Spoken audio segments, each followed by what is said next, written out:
Bonjour Monsieur le Directeur. Votre présence parmi nous enchante et nous honore. En souhaitant travers cet échange avec vous, offrir un aperçu éclairé de l'impact potentiel de l'IA sur le système éducatif, ainsi que les perspectives d'avenir de l'apprentissage assisté par ces technologies. D'après vous, Monsieur le Directeur, quels sont les avantages potentiels de l'intégration de l'IA dans le domaine de l'éducation? En quoi son intégration pourrait-elle améliorer l'efficacité de l'enseignement et l'apprentissage des élèves? Bonjour à tous, bonjour Cédar, bonjour. Déjà, merci de m'avoir invité à participer à cet échange. C'est toujours un plaisir de vous retrouver et d'échanger avec vous. Mais avant de répondre à ta question, j'aimerais juste réagir par rapport à la capsule que vous avez partagée dans un premier temps, juste pour clarifier certains petits points et corriger aussi certains. Nous ne sommes pas un groupe scolaire. Ce n'est pas le groupe scolaire El Araki, nous sommes l'école El Araki, parce qu'il y a une seule école. On n'est pas un groupe d'écoles. On est une seule école avec 4 campus. C'est pour ça qu'on parle du campus des ERA, campus ici, etc. Et pourquoi cela? Parce que l'école, pour nous, ce n'est pas des murs. L'école, pour nous, c'est une philosophie. C'est une manière de voir l'éducation et la formation. C'est la philosophie qui est derrière. C'est pour ça qu'on dit qu'on est une seule école de pensée, une seule école d'éducation, avec plusieurs campus. Et on sera toujours une seule école. Même si on a par exemple des campus à Casa, à Tanger ou même à l'étranger, en dehors du Maroc, ce sera toujours une seule école mais avec plusieurs campus. Ça c'est important à éclaircir. Alors, le deuxième petit point, il est technique, parce que dans la capsule, il a été question, là, il a été dit qu'au sein de l'école, nous créons des applications. Ce n'est pas vrai. En fait, ce que nous faisons, c'est que nous utilisons, nous travaillons et nous collaborons avec de l'intelligence artificielle pour faire des usages et des applications, pas dans le sens de l'application informatique ou l'application technique, c'est-à-dire une application que tu vas avoir sur ton téléphone ou sur ton portable, mais l'application pratique sur le terrain, dans une classe ou là, dans l'école d'une manière générale. Donc, comment on applique notre éducation, là, comment est-ce qu'on fait de l'éducation en augmentant notre performance grâce à l'IA. Maintenant, pour en venir directement à votre question, comment est-ce que l'IA peut améliorer l'éducation, n'est-ce pas? Il va falloir d'abord déterminer ce qu'est l'IA. Qu'est-ce que c'est que l'intelligence artificielle? Alors, comme son nom l'indique, c'est une forme d'intelligence qui n'est pas humaine, qui n'est pas animale, qui est dite, c'est une intelligence qui est dite artificielle. Alors, pourquoi artificielle? C'est parce que c'est une forme d'intelligence qui est produite par une machine, et pas par un être vivant. Donc, une intelligence humaine sera produite par un être vivant, un humain. Une intelligence animale sera produite par un chien, un chat, etc. Donc, aussi un être vivant.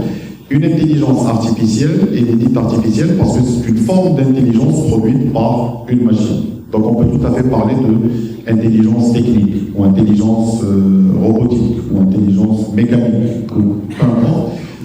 Mais tout ça, on le met dans ce terme qui s'est développé depuis les années 50, qu'est l'intelligence artificielle, c'est-à-dire une machine ou un ensemble de machines qui vont produire de l'intelligence.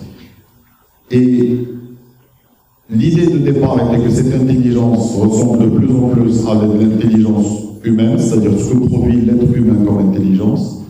Et à un certain moment, ceux qui travaillent dans la création de l'intelligence artificielle, c'est-à-dire les humains qui travaillent dans la création de l'intelligence artificielle, se sont dit, tiens, pourquoi pas ne pas essayer de produire une intelligence qui n'est pas humaine, mais qui fait mieux que l'intelligence humaine. D'accord? Alors, et là, c'est là où se pose aussi la question. Ça veut dire quoi, faire mieux qu'une intelligence humaine? Qu'est-ce que c'est qu'une intelligence qui fait mieux qu'une intelligence humaine? Et donc, il faut réfléchir aux différentes formes d'intelligence. Est-ce qu'une intelligence artificielle, telle que vous la connaissez aujourd'hui, ChatGPT et tout le reste, peut prendre soin de nous lorsqu'on est malade mieux qu'une intelligence humaine? Elle peut peut-être nous conseiller, mais est-ce qu'elle peut être à notre chevet, en train de prendre soin de nous ramener une petite soupe, de nous mettre une petite serviette sur le front si on est brûlant, etc. Est-ce qu'une intelligence humaine, une intelligence artificielle pourrait le faire? Certains me diront, peut-être. Peut-être que lorsqu'on va mettre une intelligence artificielle dans un robot, ce robot pourra faire ce travail-là. D'accord? Est-ce qu'à ce moment-là, on pourra dire que cette forme d'intelligence, elle est plus compétente qu'une intelligence humaine? Et donc la réponse, la question, elle est complexe. C'est-à-dire de savoir cette intelligence artificielle dont on parle aujourd'hui, comment est-ce qu'elle peut améliorer l'éducation? La question n'est pas aussi simple que ça, parce que, ou la réponse à cette question n'est pas aussi simple que ça. Parce que tout dépend de ce qu'on entend par améliorer l'éducation. Et j'imagine que nous allons bien évidemment, à travers les questions, détailler tout ça. Alors, qu'est-ce que améliorer l'éducation? Et comment l'intelligence artificielle pourrait améliorer l'éducation? Je vais répondre d'une manière simple et on développera après.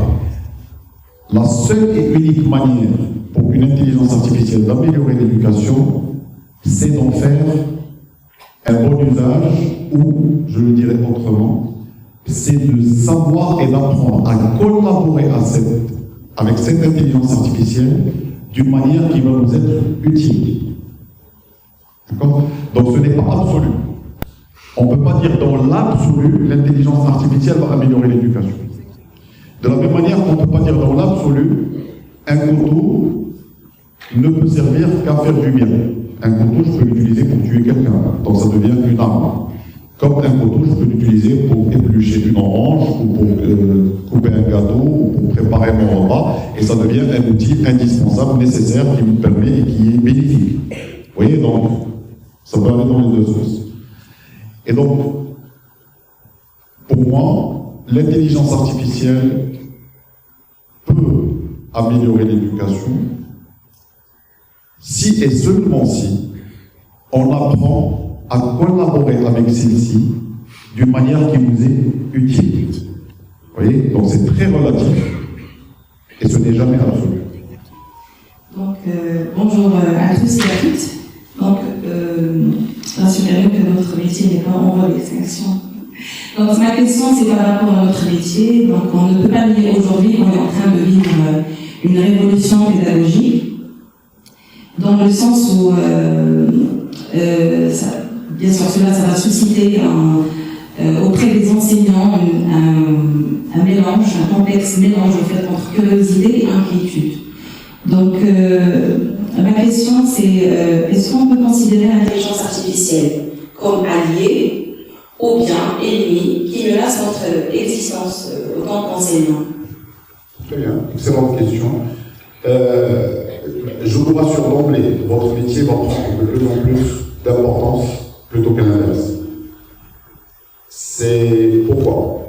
Parce que dans le métier d'éducateur, il y a deux aspects fondamentaux. Dans le métier d'enseignant, parce que l'éducateur, les administrateurs sont aussi les éducateurs. Mais dans le métier d'enseignant, il y a deux aspects.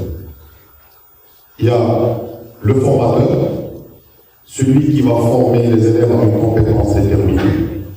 Vous êtes professeur de français, vous allez former les élèves à faire de la conjugaison, à disserter. Et là, on peut discuter de beaucoup de choses. Toutes les compétences auxquelles vous avez formé vos élèves dans votre classe pendant une année scolaire. Ça, c'est un rôle. Mais le rôle primordial dans votre métier d'enseignant, c'est d'abord et avant tout d'éduquer vos élèves à un certain nombre de valeurs, leur apprendre un certain nombre de valeurs. La socialisation aussi. Au fait, je vais résumer cela en disant ceci.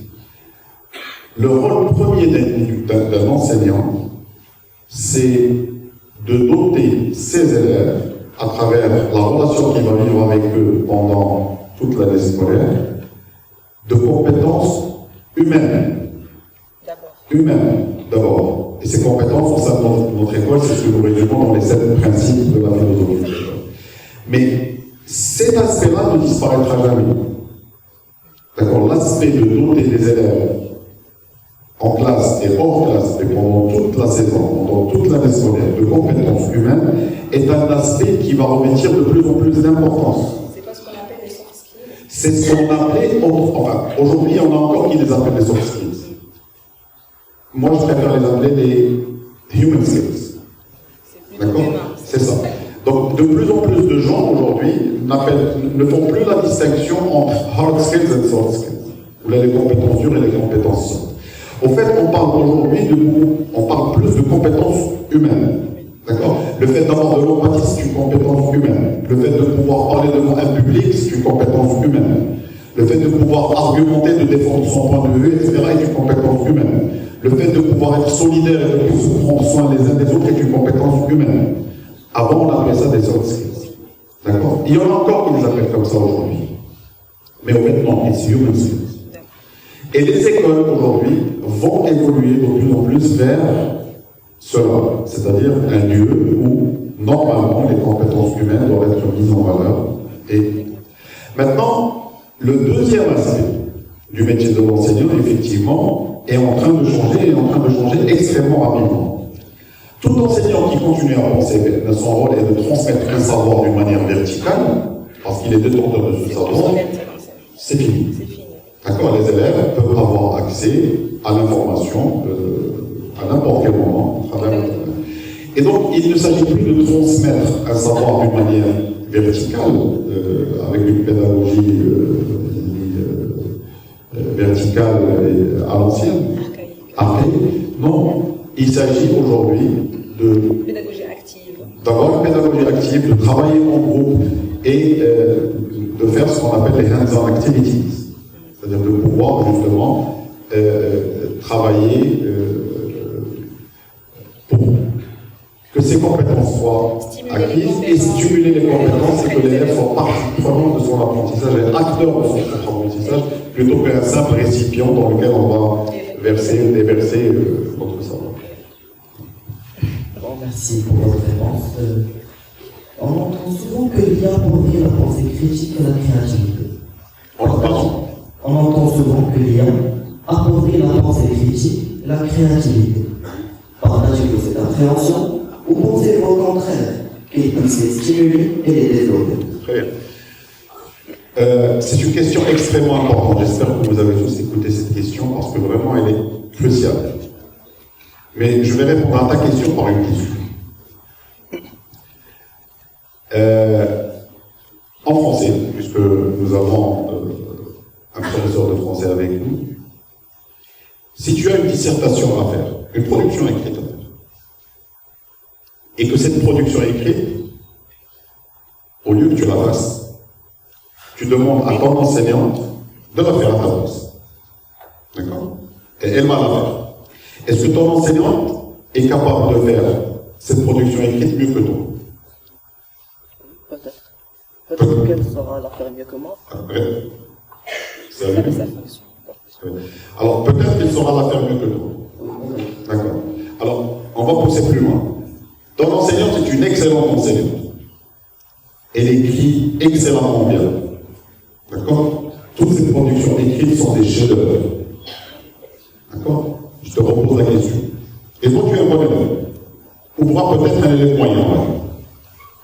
Alors, à ce moment-là, si tu demandes à ton enseignante de faire la production écrite à ta place, est-ce qu'elle la fera mieux que toi ou pas? Oui, bien sûr, elle la fera mieux que toi. Bien sûr, elle la fera mieux que toi. Très bien. Et donc,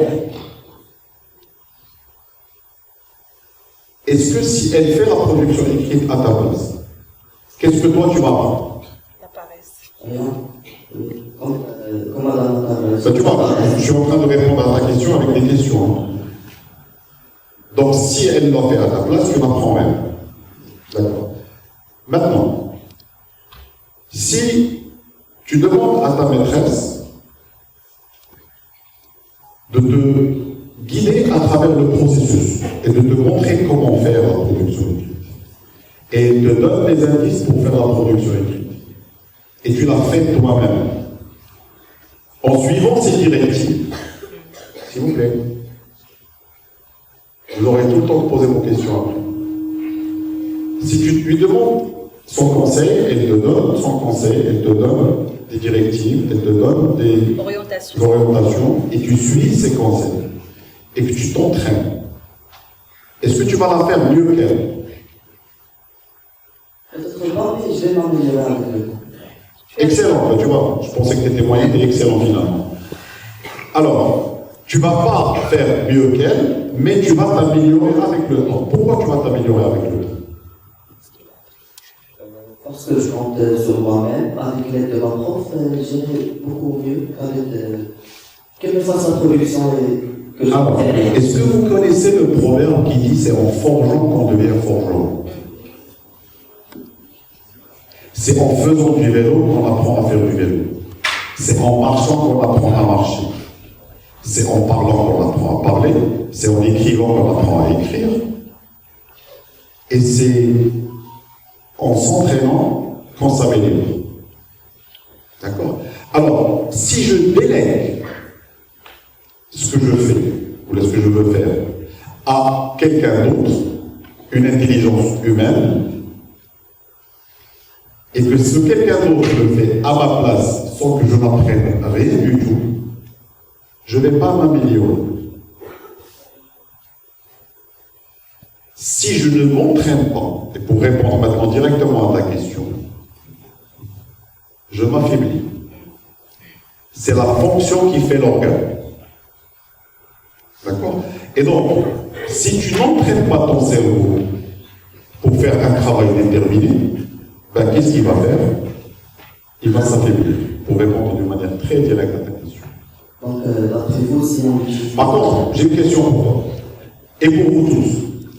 Quelle est la différence entre une intelligence artificielle et une super intelligence humaine? Un expert, une experte en production écrite et une intelligence artificielle. Quelle est la différence entre ces deux? Est-ce qu'il y a une différence? Si j'ai un travail à faire, j'ai une production écrite à faire, d'accord? Et j'ai devant moi deux choix. Je vais donner cette tâche à une intelligence artificielle. Il y a une différence, il y a certainement une différence. D'accord? Et je veux juste que vous la trouviez, cette différence. Quelle est la différence entre donner ce travail, ou déléguer ce travail à une super intelligence humaine, une experte en production écrite, ou une intelligence artificielle? Quelle est la différence?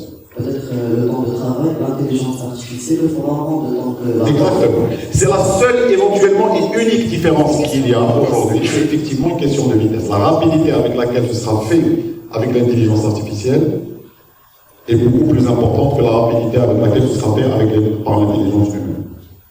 D'accord? Et à niveau égal, bien évidemment, l'intelligence artificielle, elle gagne à ce niveau-là parce qu'elle l'a fait d'une manière plus rapide. Et on vit dans un monde qui est trop rapide. D'accord? Et donc, étant la seule différence, ce n'est pas en faisant vite qu'on va apprendre. Parce que c'est un petit peu compliqué à expliquer. Dans les neurosciences, on sait qu'il y a un temps d'apprentissage. D'accord? Et ça, vous le savez tous. Si je vous demande d'apprendre un texte par cœur, d'accord? Ou la ayah par aniyah, ou la surah, ou la... Si je vous demande d'apprendre un texte par cœur, chacun va choisir sa méthode, mais vous ne pouvez... Rares sont les personnes qui vont l'apprendre du premier coup, en le lisant juste une fois, d'accord? Et ils vont s'en rappeler. Ça existe, mais c'est très rare. Les gens qui lisent un texte une fois et qui s'en rappellent. D'accord? Donc l'apprentissage nécessite un temps. Et les temps d'apprentissage, c'est un autre sujet.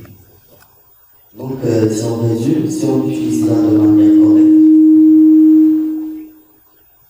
ça pourra bien stimuler nos compétences et nous développer.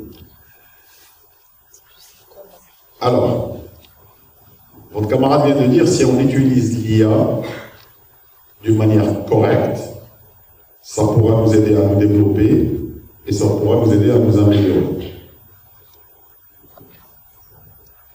Alors, est-ce qu'on utilise une intelligence ou est-ce qu'on collabore avec une intelligence? La différence, il y a une très grande différence. C'est-à-dire, est-ce que tu vas utiliser une super intelligence humaine pour faire ton travail à ta place, ou est-ce que tu vas collaborer avec une super intelligence humaine pour apprendre à faire un travail? Si je collabore, je m'améliore. Vous voyez, dans la terminologie, déjà, il y a un problème. Quand on dit utiliser l'IA, d'accord? Quand on veut utiliser quelque chose, ou là, quand on veut utiliser quelqu'un, automatiquement, on pense à utiliser cette chose ou ce quelqu'un d'une manière efficace, rapide. N'est-ce pas? On veut faire ça très rapide. Donc, tu veux utiliser une voiture pour arriver d'un point A à un point B, donc tu vas utiliser la voiture pour aller plus vite. Ou le vélo, etc. Donc, tu utilises un outil pour faire mieux. D'accord? Mais là, il ne s'agit pas de faire mieux, donc plus rapidement. Si c'est rapide, veut dire mieux. Il s'agit au fait d'apprendre. Notre sujet aujourd'hui, c'est l'apprentissage. N'est-ce pas? Donc, si je veux apprendre de quelqu'un, ou avec quelqu'un, ou, en l'occurrence, si je veux apprendre, grâce ou avec l'intelligence artificielle, il ne s'agit pas d'utiliser celle-ci. De la même manière que je ne vais pas utiliser une super intelligence humaine pour faire plus rapidement. Si je veux réellement apprendre, parce que je réponds à la deuxième partie de ta question, l'IA correctement, je ne vais pas utiliser l'IA pour mieux faire ou pour faire correctement. Je vais collaborer avec cette forme d'intelligence qui est nouvelle, de la même manière que je vais collaborer avec mon enseignant, de la même manière que je vais collaborer avec mes amis lorsqu'on travaille en groupe, pour mieux apprendre et pour faire mieux, parce que c'est ça l'essentiel, c'est mieux apprendre, n'est-ce pas?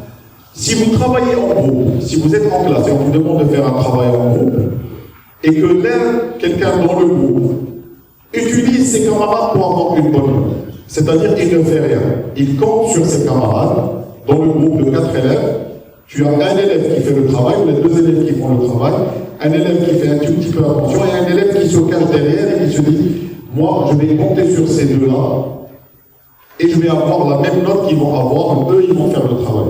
Est-ce que cet élève-là qui n'a rien fait, il a appris quelque chose? Non. Est-ce qu'il a utilisé ses camarades pour avoir une bonne note? Oui. Il a réussi à avoir une bonne note. En utilisant ses camarades, tu vas réussir à écrire une bonne production écrite en utilisant l'intelligence artificielle, tu vas réussir à écrire une très bonne expression écrite en utilisant une super intelligence humaine, mais tu ne vas rien apprendre.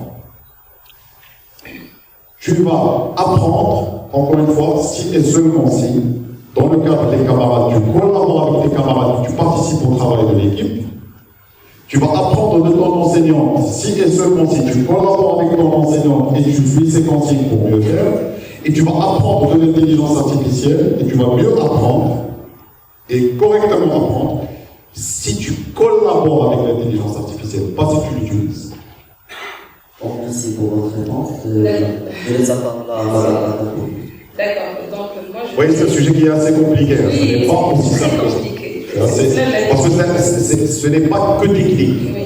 Ce n'est surtout pas technique.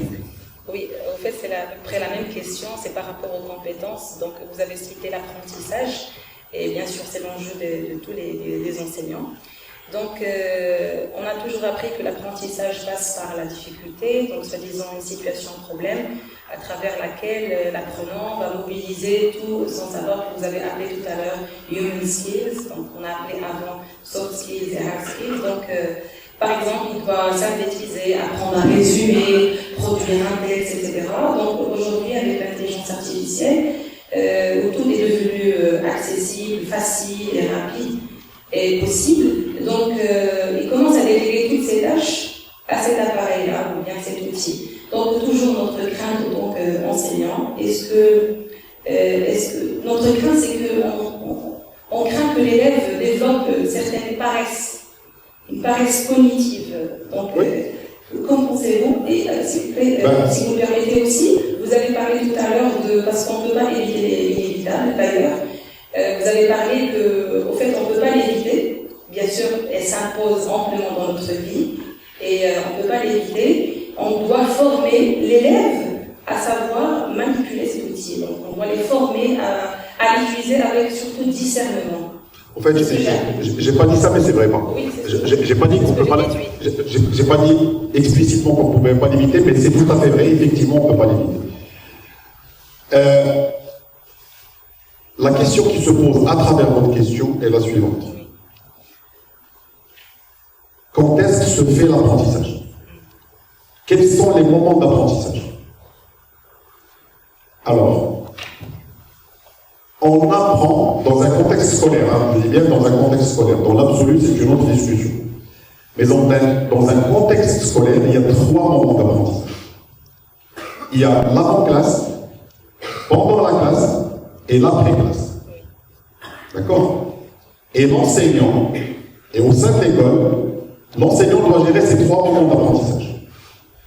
C'est-à-dire, que va demander l'enseignant à l'élève de faire avant de venir en classe? Que va faire l'enseignant pendant le temps de classe? Et que va demander l'enseignant à l'élève de faire après la classe? Avant la classe et après la classe, l'enseignant ne maîtrise absolument rien du tout. Il ne peut que donner ses consignes, et ses conseils, et ses orientations. Avant la classe et après la classe. Et on sait tous qu'effectivement, tous les élèves, tous les étudiants, enfin, tous, on a accès aujourd'hui à cette intelligence artificielle. Remarquez que je ne suis pas en train de dire outil parce que ce n'est pas un outil. Beaucoup de gens continuent à penser que c'est un outil. C'est une intelligence. Une intelligence n'est pas un outil. D'accord? Une intelligence humaine n'est pas un outil. Un chien n'est pas un outil. Une intelligence animale. Une intelligence artificielle n'est pas un outil. L'outil, c'est l'ordinateur. L'outil, c'est le téléphone. Mais du moment où on fait appel à ça devient... On fait appel à non. On fait appel à cette intelligence. L'outil, c'est le téléphone ou l'ordinateur. Et cette intelligence passe à travers l'outil qu'est l'ordinateur ou qu'est le téléphone. Attention, la terminologie est là son importance parce que ça change complètement notre paradigme et notre manière de voir les choses. D'accord? Donc, l'intelligence artificielle, si vous voulez bien juste... C'est ma soirée, effectivement. L'intelligence artificielle. Alors, donc je disais, l'enseignant ne peut que donner ses directives ou ses orientations pour les moments avant la classe et après la classe. Et l'apprentissage, comme j'ai dit, se déroule pendant ces 3 moments-là, mais pas de la même manière.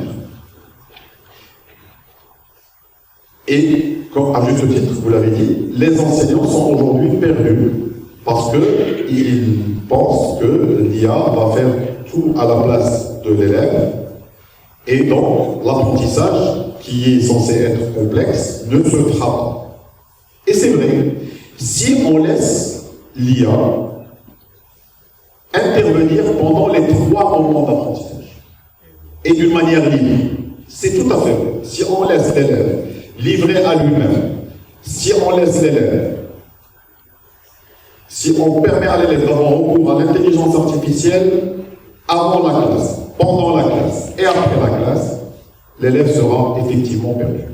Et l'enseignant ne saura pas comment faire pour s'assurer que les compétences sont installées. Par contre, c'est là où la différence se fera entre les enseignants qui vont devenir compétents demain et dans l'ère de l'intelligence artificielle. Alors, qu'est-ce que s'adapter? Et c'est là la question qui se pose. Ça veut dire que la pédagogie va devoir changer.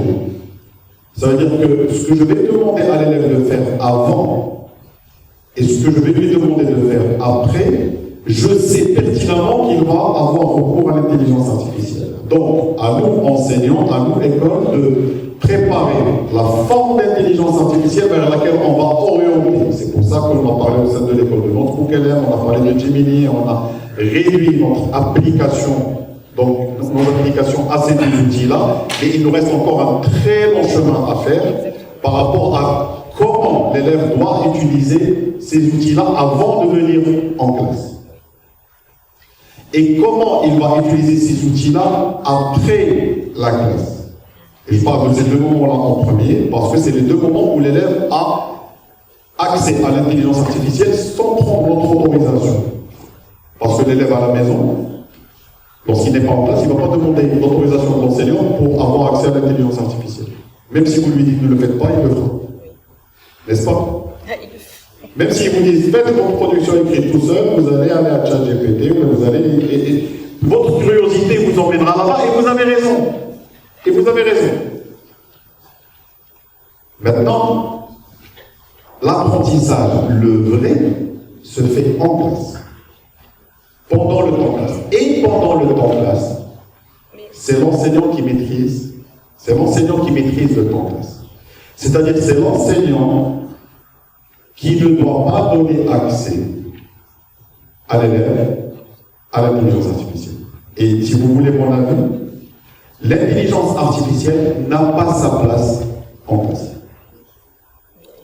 L'intelligence artificielle, et ça je le dis pour les enseignants ici présents, je le dis pour les élèves, l'intelligence artificielle n'a pas sa place en classe. On ne doit pas avoir accès à l'intelligence. Je peux préparer ce que je veux faire en classe en ayant recours à l'intelligence artificielle. Mais chez moi, je peux utiliser ou collaborer avec de l'intelligence artificielle, je m'explique, c'est pas utiliser, après la classe, pour analyser ce que les élèves ont fait en classe, pour analyser mon travail en classe, etc. Je peux le faire après. Mais pendant le moment en classe, non. Pendant le moment en classe, c'est un moment d'interaction, c'est un moment humain. C'est un moment où l'intelligence artificielle, on ne doit pas avoir recours à l'intelligence artificielle. C'est comme qui dirait, pendant cette conférence, au lieu de vous parler de cette manière, et au lieu de répondre, qu'est-ce que je fais? Je vais vous demander de poser la question à l'intelligence artificielle et je vais vous dire elle va répondre à la place. Ce ne sera pas humain. Oui? On risque de l'avoir un jour. Encore une fois, tout dépend comment c'est fait. D'accord? Même lorsque l'enseignant décide, par exemple, d'avoir recours à une intelligence artificielle en classe, il faut que ça soit avec un objectif précis, il ne faut pas que ça soit improvisé. D'accord? Bien, vous avez déjà répondu à une partie de cette question, c'est en fait l'évaluation. Donc, en tant qu'enseignant, on sait très bien que cet outil est très important dans le processus d'apprentissage, que ce soit sommative ou formative. Et moi, personnellement, ça me crée beaucoup de problèmes et de soucis. Aujourd'hui, j'ai commencé à plus donner de devoirs à faire à la maison, carrément, parce que je sais très bien que le devoir sera fait à travers l'intelligence artificielle. Donc, mais bien sûr, on sait très bien aussi que le devoir il a un rôle très important. C'est d'ailleurs tout à l'heure, c'est pour cela que je voulais vous... Avec. Justement. Alors, bien, c'est terminé. Donc, la question, si l'intelligence artificielle arrive à rédiger une dissertation en 30 secondes, l'exercice ou le devoir a-t-il encore un sens pour évaluer? Parce que ça fait partie, comme je vous l'ai dit tout à l'heure, de l'évaluation qui est très importante. Je réponds d'une manière très simple, vous avez tout compris. Non. Le travail à faire à la maison, à l'ancienne, n'a plus aucun sens. Si on demande effectivement, et attendez, encore une fois, je vais poser la question aux enseignants qui sont ici présents et du manière. Quelle est la différence entre un élève aujourd'hui à qui on va donner un exercice? Parce qu'avant, on va dire, il y a cela 10 ans, une dizaine d'années, pour être sûr que. Bon, même juste avant Covid, avant 2000. Il y a de cela quelques années, lorsque vous demandiez à un élève de faire une production écrite à la maison, il y a une série d'exercices à faire à la maison, en maths, etc. Vous aviez deux cas de figure. La fois, s'il vous plaît. Ne parlez pas en même temps.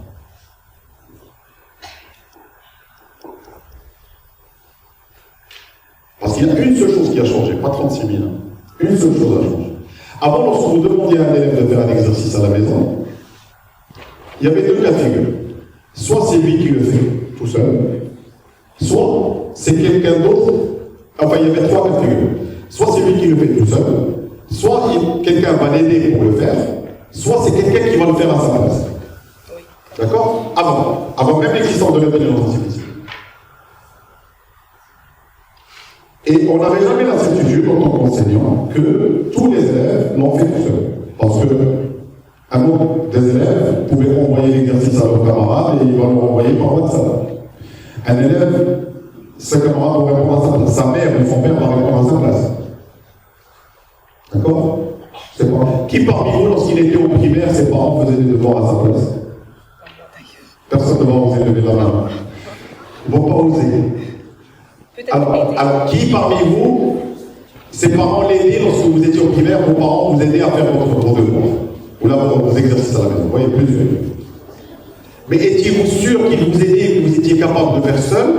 Ou êtes-vous sûr que, n'êtes-vous pas sûr que c'est peut-être eux qui le faisaient à votre place? Êtes-vous sûr que lorsque votre camarade ou là votre prof qui vous fait des heures supplémentaires, comment pouvez-vous être sûr que c'est vous qui êtes capable de faire quand vous avez votre professeur qui vous fait des heures supplémentaires, ou là votre camarade, ou là votre père, ou là votre mère, est en train de vous donner des indices pour faire l'exercice? Je vais vous poser la question autrement, ça va être plus simple. Qui déjà a vécu la situation que je vais décrire tout de suite, parmi vous? Qui a déjà pensé avoir bien préparé un examen, et lorsqu'il est venu passer cet examen, peu importe la matière, il n'a pas eu la note qu'il espérait avoir et qu'il pensait pouvoir avoir, et après il s'est dit, je ne comprends pas pourquoi j'ai eu cette note, pourtant j'ai révisé, j'ai tout fait, et malgré ça j'ai une mauvaise note. J'ai pas la note que je mérite. Qui a déjà eu cette situation? Allez-y. Je suis sûr que tous, vous avez une situation, je l'ai eu aussi. Normalement, tout le monde est déjà passé par là. Vous savez pourquoi? Je vais vous expliquer pourquoi. Parce qu'on a l'impression d'avoir compris alors qu'on n'a pas réellement compris. Lorsque quelqu'un nous dit, dans un raisonnement mathématique, à chaque fois que je suis bloqué, voilà comment faire, voilà comment faire, voilà comment faire. Et à chaque fois, il me mène d'une étape à une autre, et d'une étape à une autre, jusqu'à ce que j'arrive à la solution. Et à la fin, j'ai l'impression d'avoir compris. Mais je ne le fais pas seul. Quand est-ce que je fais seul? Pendant l'examen, je fais seul. Tu as des élèves, et on avait, et on continue à avoir des élèves qui, en dehors de l'examen ou d'une évaluation, ils ne font jamais seuls. Soit ils sont avec un parent, soit ils sont avec leur camarade, soit ils font avec un professeur des heures supplémentaires, mais qui ne travaillent jamais seuls, si ce n'est pendant l'évaluation. Parce que devant l'examen et pendant l'examen, tu es seul devant l'examen. Personne n'est avec toi, on est bien d'accord? D'accord? Mais hors examen, certains élèves, tous ceux qui ne font pas seuls et qui ne s'entraînent pas seuls, vont toujours avoir cette impression pendant l'examen. Et vont toujours avoir une difficulté pendant l'examen. Pourquoi? Parce que lorsqu'ils vont bloquer, personne ne va venir pour leur donner l'étape, l'indice pour passer à l'étape suivante. Et donc, ils ne se sont pas entraînés à faire seuls. Qu'ils aient recours à une intelligence humaine, prof, parents, camarades, ou qu'ils aient recours à une intelligence artificielle, c'est la même chose. Si ce n'est la rapidité et la facilité. Et la seule chose qui a changé justement, entre avant intelligence artificielle et après intelligence artificielle, c'est la facilité d'accès et la rapidité d'accès. C'est la seule et unique chose qui a changé. Ce n'est pas question de technologie. Non, c'est une question de... Enfin, c'est une question de technologie en termes de rapidité, dans le sens de la rapidité. Mais l'apprentissage, lui, il correspond et il obéit toujours aux mêmes règles. Parce que lorsque l'élève vient en classe, si je ne vérifie pas, moi en tant qu'enseignant, si c'est lui qui a fait, ou si ça a été fait par quelqu'un d'autre, une autre forme d'intelligence, à ce moment-là, l'apprentissage ne se fait pas. De la même manière. D'accord? Donc, les élèves vont avoir l'impression de leurrer les enseignants, mais ils ne vont jamais les leurrer parce qu'ils savent, les enseignants savent, on sait à l'école. D'accord?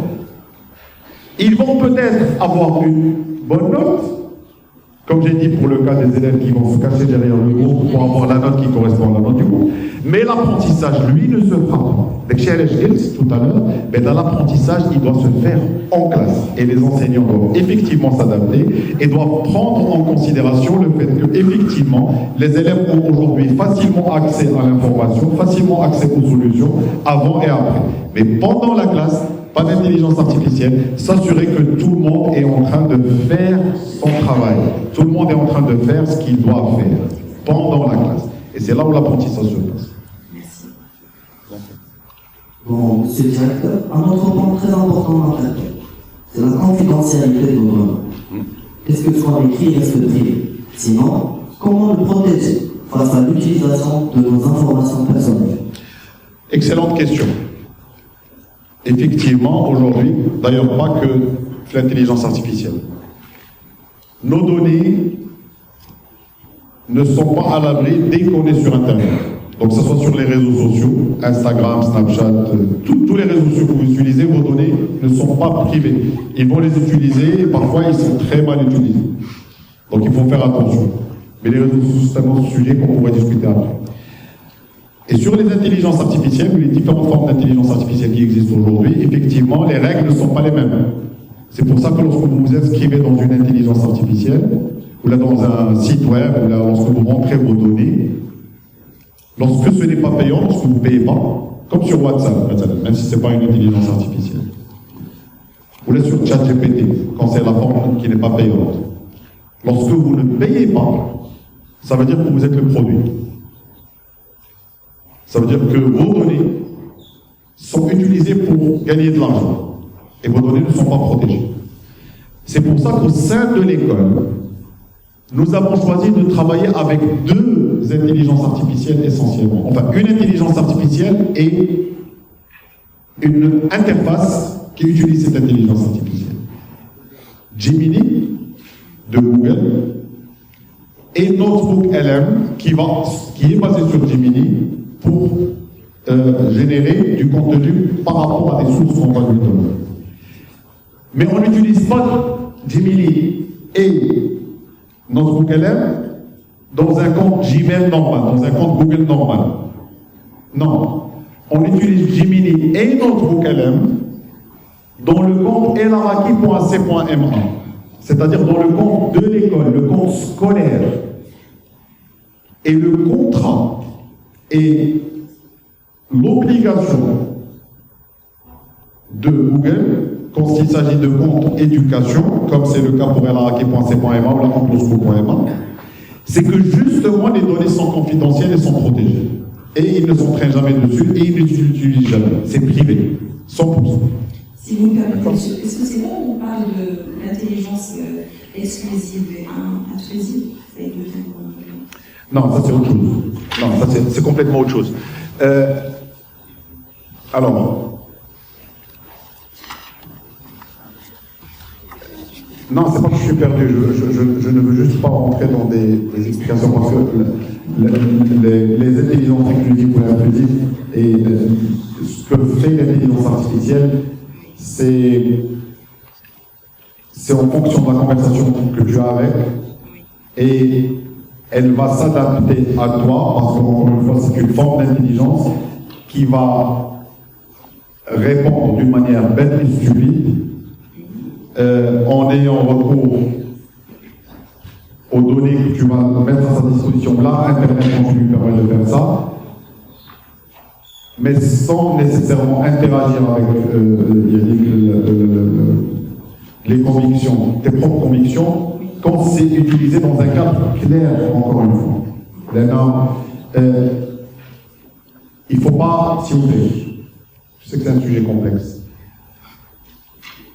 Je veux rester sur la question qui a été posée. Nous utilisons, encore une fois, au sein de l'école, par rapport à la protection des données, Notebook-LM et Gemini, que vous avez, si vous allez aujourd'hui sur vos boîtes email, @elaraki.c.ma, et vous allez sur les 9 petits carreaux que vous avez au haut de votre écran sur la boîte Gmail. Quand vous cliquez, c'est les applications.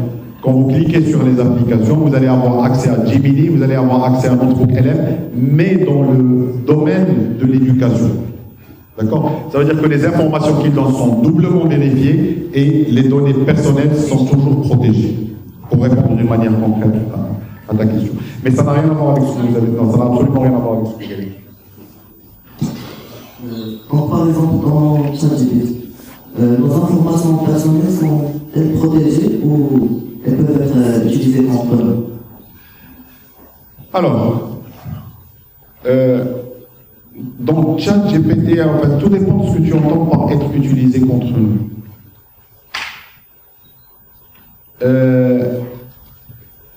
ChatGPT, en général, il va te caresser dans le sens du poil. C'est-à-dire ChatGPT, l'intelligence artificielle, pourquoi ils font ça en fait? Pourquoi une intelligence artificielle telle que ChatGPT, ou les Gemini en l'occurrence, ou les intelligences artificielles, où tu ne vas pas aller payer un abonnement? Ou même parfois quand tu payes un abonnement, pourquoi est-ce qu'ils vont te dire des choses qui vont te faire plaisir et qui ne vont pas te contrarier? Pourquoi ils font ça, à ton avis? Pour me garder en tant qu'utilisateur. Exactement. Ils font ça pour que tu puisses rester sur la plateforme et que tu n'ailles pas ailleurs. Et prendre de ton temps. Parce que plus de temps tu passes dessus, plus ils te fidélisent, plus ils ont la possibilité de faire de l'argent. C'est le même principe avec les réseaux sociaux. Les réseaux sociaux, que ce soit sur Instagram, ou sur TikTok, etc. Et voire même, qui a déjà, tous, j'imagine que vous avez déjà vécu ça, qui a un téléphone? Levez la main ceux qui ont un téléphone. Très bien. Qui a déjà été en train de parler de quelque chose et il a pris son téléphone, il a trouvé une publicité qui parle de cette chose, ou là, un message, ou là, un feed sur Instagram ou sur TikTok. C'est déjà arrivé? Oui? Vous voyez, ça arrive souvent. Vous savez pourquoi? Est-ce que vous savez pourquoi ça arrive souvent? Parce que non. Oui? Parce que les réseaux sociaux analysent ce qu'on regarde. Oui, mais comment il sait? Le téléphone, il était là sur la table, et nous, on est en train de parler de voyager à Tanger, et 5 minutes ou les 10 minutes après, nous allons avoir une publicité pour partir à Tanger, et qui va nous dire, contactez l'agence, il t'offre tel prix pour aller à Tanger. Comment ça se fait? Le téléphone, il était là, il était posé sur la table, je ne l'utilisais pas, comment ça se fait? Laisse-le répondre. Tu as une idée, Jette? Parce qu'il est impossible qu'un téléphone sache ce qu'on dit. Il analyse ce qu'on a fait pour répondre. C'est pire que ça. Alors, ce n'est pas que ça. C'est ça, mais ce n'est pas que ça. Nos téléphones nous écoutent tout le temps. Vous savez comment vous pouvez le savoir? Si vous avez... Qui a un iPhone? Très bien. Qui utilise Siri sur l'iPhone? Comment vous interpellez Siri? Vous lui dites « Hey Siri », n'est-ce pas? Et quand vous lui dites « Hey Siri », qu'est-ce qu'elle fait? Ben si elle répond, ça veut dire qu'elle était en train d'écouter. Oui, exactement. Si elle répond, quand vous l'interpellez, ça veut dire qu'elle était en train d'écouter. Sur les Android, c'est Google. Et Google. Je lui dis « Hey Google » et mon téléphone va répondre. Pourquoi il répond? Parce qu'il est en train d'écouter. Alors vous pensez réellement qu'il ne commence... Il ne commence pas à écouter quand je lui dis « Hey Google », parce que s'il commence à écouter quand je lui dis « Hey Google », il ne doit pas répondre. Et je dois terminer « Hey Google », il doit commencer à écouter. Sauf que moi je dis « Hey Google » et lui il répond. Ça veut dire qu'il a entendu « Hey Google ». On est bien d'accord? Ben il n'entend pas que « Hey Google ». Il entend toutes les conversations, tout ce que vous dites, depuis que vous vous réveillez jusqu'à ce que vous dormez. Et quand il vous entend parler de Tanger, parce que vous voulez partir à Tanger, ben lui, qu'est-ce qu'il fait? Et c'est très rapide comme ChatGPT. C'est une intelligence artificielle qui est la même chose sur Netflix. Pareil. Toutes les applications que vous utilisez aujourd'hui, l'intelligence artificielle, elle n'a pas été inventée avec ChatGPT. L'intelligence artificielle, elle existait sur Netflix bien avant, elle existait sur plein d'autres outils bien avant, sur WhatsApp, sur Instagram, sur Facebook. L'intelligence artificielle était utilisée. Donc quand il... Et il sait que cette chose va vous intéresser, et s'il vous plaît. Et vous allez acheter, par exemple, un voyage. Là, vous allez acheter, je ne sais pas moi, un stylo, ou là, un téléphone, là, peu importe le produit que vous allez acheter. Et lorsqu'il vous entend parler de ce que vous voulez, ben, qu'est-ce qu'il fait? Le logarithme, l'intelligence artificielle derrière, qu'est-ce qu'elle va faire? Mais le téléphone, il reste éteint, vous ne voyez rien. Enfin, éteint. Il reste, tu as l'impression qu'il est éteint, mais il est allumé. Il vous entend, il envoie votre intérêt, et il va faire correspondre votre intérêt à un vendeur qui veut vous vendre quelque chose, et il vous sort la publicité. Et c'est comme ça qu'ils gagnent, eux, de l'argent. Ils vendent vos informations. Et quand on dit protéger les informations, ce n'est pas mon nom, mon prénom, mon adresse. Les informations, c'est tout ce que tu dis depuis que tu te réveilles jusqu'à ce que tu dors. Parfois même plus. Même quand tu dors, ils t'écoutent. Ils espionnent. Même quand tu dors. Si tu dors mal, et si tu respires mal pendant que tu dors, le lendemain, tu te réveilles, tu trouves une publicité pour acheter un oreiller qui est meilleur. Tu dis, mais c'est pas possible, moi j'ai mal dormi et j'avais besoin d'un meilleur oreiller. Comment il sait? Ben, il sait parce que tu respirais mal quand tu dormais et il t'a écouté. Tu comprends? Donc nous avons tous, sans exception, un espion dans notre poche. Permanent, H24. Donc c'est ça les données personnelles. Parce que beaucoup de gens pensent que les données personnelles, c'est mon nom, mon prénom, mon adresse, mon numéro de téléphone, etc. Non. Mes données personnelles, c'est mon être, mon existence H24. Et les téléphones, ils les écoutent tout le temps. Donc, Scary, isn't it? Nos informations ne sont pas protégées. Non. Ils ne sont pas Ils là. peuvent être vendus à d'autres personnes. Ils le sont déjà. Et donc, ChatGPT, etc. Alors maintenant, c'est ça que j'ai dit. Lorsque tu utilises, et ça c'est une protection au niveau de l'école, les intelligences artificielles particulièrement, lorsque tu utilises Gemini sous elalaki.c.ma, lorsque tu utilises Notebook LM sous elalaki.c.ma, ce que tu dis, ce que tu fais, là, c'est protégé, c'est privé, parce qu'il y a un contrat signé, c'est une obligation de Google, parce que c'est dans l'éducation. D'accord? Et ça, c'est contrôlé par l'État fédéral américain. D'accord? Parce que c'est une compagnie américaine. Donc il faut peut-être en quelque sorte payer pour avoir cet avantage. Non, pas nécessairement, non. Encore une fois, les comptes que tous les éléments, tous les enseignants ont, même lorsque vous payez, vous n'êtes pas protégé, non?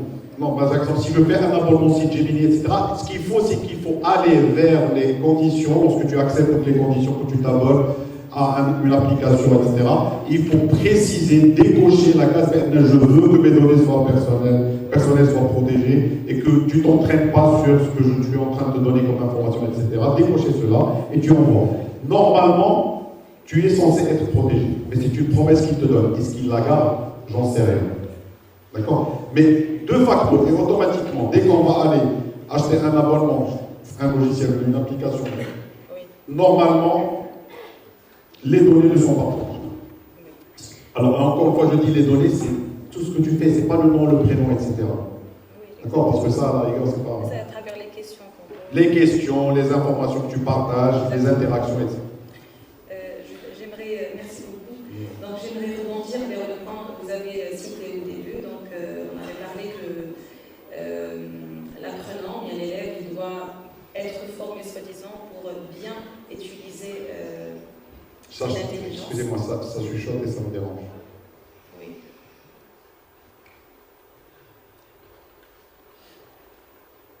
Allez-y.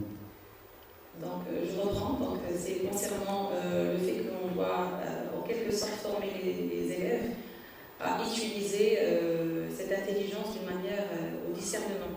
Donc là, je voudrais que vous nous expliquiez peut-être plus par rapport au, je pense, si ce n'est pas le cas, vous me corrigez, par rapport au prompt engineering. Oui. Donc, et vous l'avez déjà évoqué, et j'aimerais bien que vous détailliez davantage. D'accord. Ce qu'est le prompt engineering. Exactement. Alors, encore une fois, je préfère remplacer le terme utilisé par avoir recours à l'intelligence artificielle et collaborer avec l'intelligence artificielle plutôt que d'utiliser, parce que, encore une fois, je pense que c'est important.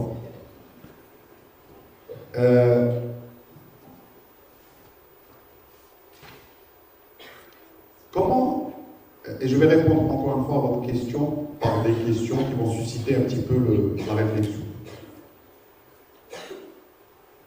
Qui parle chinois ici? Est-ce qu'il y a quelqu'un qui parle chinois? Très bien.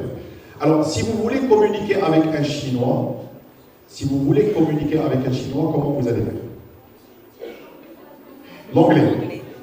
Non, c'est bien. Alors, vous êtes en train de supposer, s'il vous plaît, please. Si vous voulez communiquer avec un Chinois, vous allez communiquer avec lui en anglais. Vous êtes en train de supposer que ce Chinois-là parle en anglais. On est bien d'accord? Et si ce n'est pas le cas? On doit trouver une langue commune, on peut comprendre tous les deux. Merci. On doit trouver une langue commune qu'on va comprendre tous les deux, ou un interprète. Quelqu'un à qui je vais parler et lui, il va lui parler, traduire, n'est-ce pas? Mais je dois trouver le moyen de communiquer avec cette personne. Très bien. Comment? Et ça, un Chinois est une forme d'intelligence humaine. Une intelligence marocaine, qui parle marocain, français, anglais. Une intelligence chinoise, qui parle chinois, et peut-être anglais. Si lui, il parle anglais, et toi, tu parles anglais, donc vous avez une langue commune, et vous allez communiquer dans cette langue commune.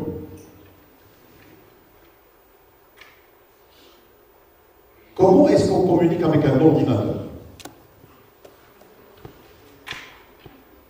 Allez, on va voir si vous avez bien fait votre tour. Comment est-ce qu'on communique avec un ordinateur? Quel est le langage d'un ordinateur? Un ordinateur, il parle quoi? Quelqu'un d'autre? Oui. Le code. Quel est le langage? Il y a un langage, il n'y en a pas 36 000. Aujourd'hui, maintenant, je vais dire un autre langage, mais aujourd'hui, il y a un seul langage que parle un ordinateur. Il n'y en a pas beaucoup. Le code, d'accord? Enfin, le langage réel que parle un ordinateur. Maintenant, il y a, vous savez ce que c'est que la lingua franca? La lingua franca, la langue première, on va dire, la langue qui est la plus utilisée. Un ordinateur, il parle un langage. Oui. Merci. Le langage binaire. Le langage binaire. C'est quoi le langage binaire? Alors, si on dit le français, on sait ce que c'est que le français, on sait que c'est l'alphabet. Si on dit l'anglais, on connaît l'alphabet, on apprend à parler une langue déterminée avec sa structure de la langue, etc. Donc, c'est quoi le langage binaire, mademoiselle? C'est un langage qui se compose de 0 et de 1. C'est quoi le 0 et le 1? Ça veut dire quoi? Quelqu'un d'autre? Pardon? C'est un signal électrique. Explique. Alors, 0, ça correspond à quoi? 1, ça correspond à quoi? Tu as raison. Alors, 0, ça correspond à quoi? Et 1, ça correspond à quoi? Votre cours d'informatique, c'est pas terrible.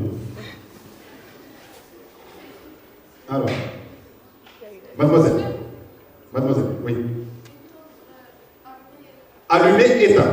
Merci, parfait. Donc, un ordinateur, il parle un langage binaire. Je ne vais pas rentrer trop dans les détails parce que ça fera un peu court. D'accord? Et le langage binaire, c'est des 0 et des 1. Ça veut dire circuit fermé, circuit ouvert. Ça veut dire courant qui passe, courant qui ne passe pas.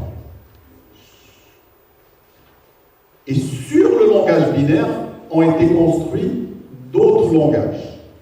Le code, pour programmer un ordinateur, on a besoin de quoi? Pour programmer un ordinateur. Les premiers ordinateurs, ils étaient programmés quand? Les premiers. Ou le premier ordinateur qui a été inventé, comment il a été programmé? Comment est-ce qu'on lui demandait de faire des choses? Comment on faisait ça? Alors, on faisait ça avec des cartes perforées. Il y avait une carte, comme ça, pardon, donne-moi ça. Ça, c'est une carte. Et dans cette carte, il y avait des trous, pas de trous, ce qu'on appelait des cartes perforées. Alors, pas de trous, ça veut dire 0, le courant ne passe pas. Un trou, ça veut dire qu'il va laisser le courant passer. 1, pas de perforation, 0, perforation, 1. À chaque fois que je voulais demander à un ordinateur d'accomplir une tâche, je devais prendre une carte, prendre une sorte de clou et perforer la carte pour pouvoir communiquer avec l'ordinateur avec cette carte, des 0 et des 1. D'accord? C'est compliqué. On est bien d'accord? Après, qu'est-ce qu'on a inventé pour communiquer avec les ordinateurs? Après les 0 et les 1 et les cartes perforées, pour mieux communiquer avec un ordinateur et d'une manière plus rapide, on a fait quoi? On a inventé quoi? Oui, jeune. Tu l'as dit tout à l'heure. Le code. On a inventé des langages, ce qu'on a appelé des langages de programmation. Est-ce que vous connaissez des langages de programmation? Oui. Python, d'autres langages de programmation. Java.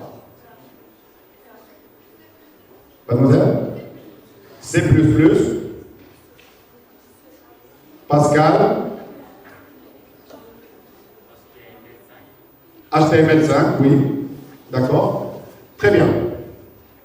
Donc, pour mieux communiquer avec un ordinateur et lui demander d'accomplir des tâches, on a inventé des langages de programmation.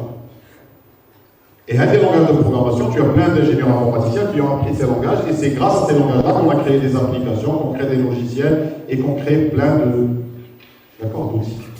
Très bien. Aujourd'hui, à l'ère de l'intelligence artificielle, comment est-ce qu'on communique avec l'ordinateur? Comment vous communiquez avec un ordinateur lorsque vous utilisez ChatGPT? Votre nom, et lui, il comprend. Exact. On est arrivé avec, et c'est une révolution qui est en train de se passer. Regardez, on est passé de la carte perforée pour communiquer avec un ordinateur, qui était extrêmement difficile, à une situation aujourd'hui où nous pouvons communiquer avec un ordinateur avec notre propre langage, un langage humain, anglais, français, arabe, etc. Et c'est en fonction de la langue que je vais utiliser. Attention, même l'intelligence artificielle, si vous lui parlez en anglais, ce n'est pas la même chose que si vous lui parlez en chinois, la même chose si vous lui parlez en arabe, même si vous dites la même chose. Parce que c'est une question sur quelles données elle s'est entraînée. Plus elle s'est entraînée sur la langue anglaise, plus efficace ça sera en langue anglaise. Et ainsi de suite. Alors, aujourd'hui, on est arrivé à cette situation. Je sais que je suis en train de faire un très grand détour pour répondre à ce qu'est le prompt engineering. C'est important. Alors, pour communiquer avec ChatGPT ou pour communiquer avec une intelligence artificielle, on communique à travers ce qu'on appelle aujourd'hui des prompts. Tout simplement à travers des instructions, à travers une discussion, donc un chat, d'accord? Où je vais discuter, soit oralement, soit en tapant sur le clavier, soit visuellement, parce que l'intelligence artificielle aujourd'hui, vous pouvez tout à fait allumer la caméra de votre téléphone et vous pouvez communiquer avec votre téléphone à travers les gestes. Sur les téléphones aujourd'hui, tu peux faire ta caméra comme ça, et si tu souris, certains téléphones, si tu souris, il suffit juste de sourire et le téléphone prend une photo. D'accord? Ou sur certains téléphones, il suffit juste de mettre la main comme ça, et la caméra va prendre une photo. C'est l'intelligence artificielle qui lit ton expression de visage. D'accord? Et aujourd'hui, l'intelligence artificielle, à travers la vision, à travers la caméra, elle peut décortiquer ton visage et lire. Donc, on ne communique pas avec l'intelligence artificielle parce que certains se trompent par rapport à ça. Rien qu'en écrivant, rien qu'en parlant. On communique de différentes manières. On peut écrire, on peut parler, on peut être vu par la caméra de l'intelligence artificielle et elle va interpréter notre mouvement, notre geste, etc. D'accord? Les robots. Vous avez vu dernièrement le nouvel an chinois? Les robots qui faisaient non, pas les tâches ménagères, les robots qui faisaient les katas de karaté, etc. et qui dansaient. Vous avez vu ça ou pas? Les robots aujourd'hui, vous savez comment ils apprennent? Et les robots, on va en avoir. Dans quelques années, vous allez voir des robots circuler parmi nous. Les robots, ils n'apprennent pas à travers le code.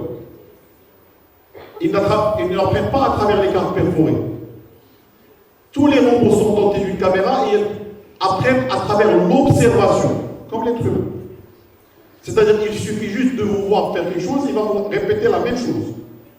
Vous lui montrez comment, un robot, vous allez lui montrer comment vous allez plier votre linge, et lui, il va plier votre linge tout de suite après parce qu'il aura appris en vous observant.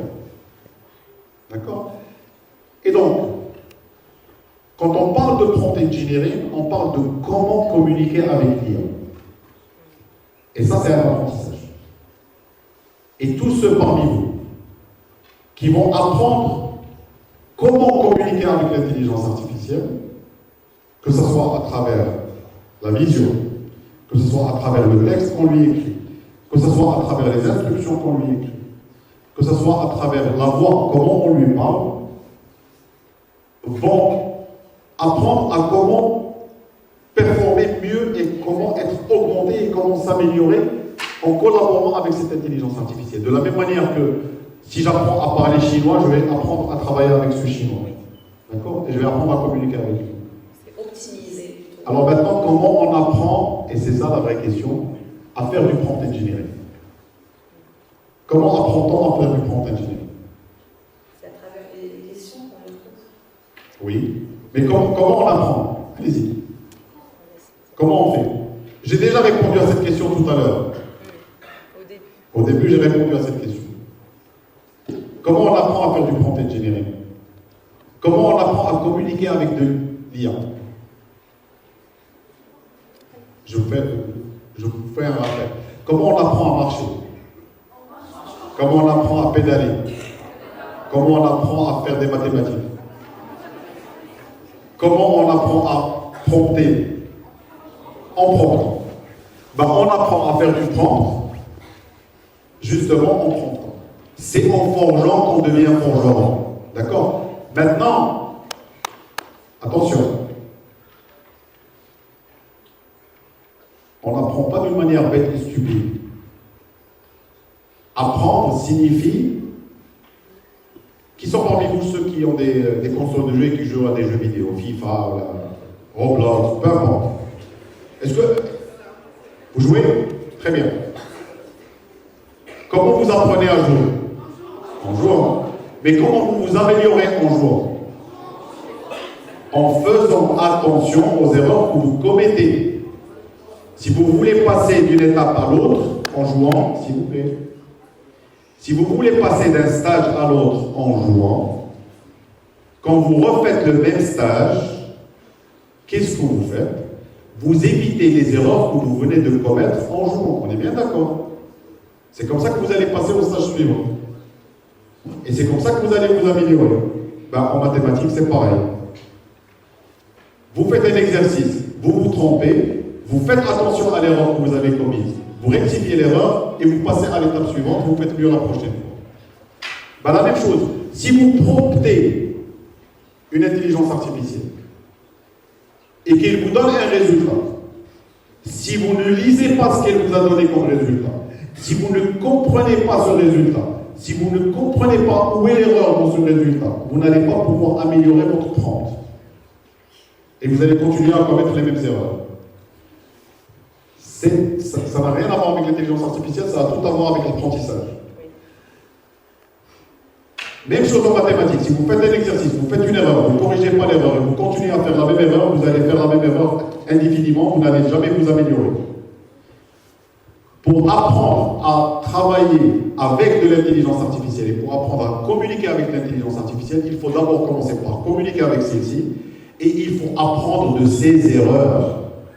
Et c'est comme ça que vous pouvez améliorer votre prompting. Sinon, ça ne marchera pas. Alors, j'ai fait un très grand détour, mais j'ai répondu. Merci beaucoup. Bon, monsieur le directeur, je poursuis avec ma question. Excusez-moi, il est quelle heure? Je voudrais laisser du temps quand même à l'audience. 11h20. Donc on a encore un peu de temps. Merci.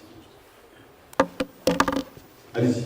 Bon, monsieur, si l'intelligence artificielle peut, dans les prochaines années, remplacer certains métiers, y compris peut-être le métier de nos rêves. Le métier de nos rêves. Ok. Comment pouvons-nous encore nous projeter sereinement dans l'avenir? Et comment l'école construire un futur stable et plein de sens. D'accord. Très bien. Oui, l'intelligence artificielle, sous différentes formes, y compris sous la forme robotique, va occuper de plus en plus de métiers. C'est déjà le cas aujourd'hui. Et ce sera encore plus le cas demain. Et à ce moment-là, la question se pose effectivement. Vais-je être capable de trouver un travail, un métier? Vais-je être capable de trouver un métier qui correspond à mes rêves? Et la réponse est oui et non, en même temps. Parce que ça ne dépend que de chacun d'entre nous.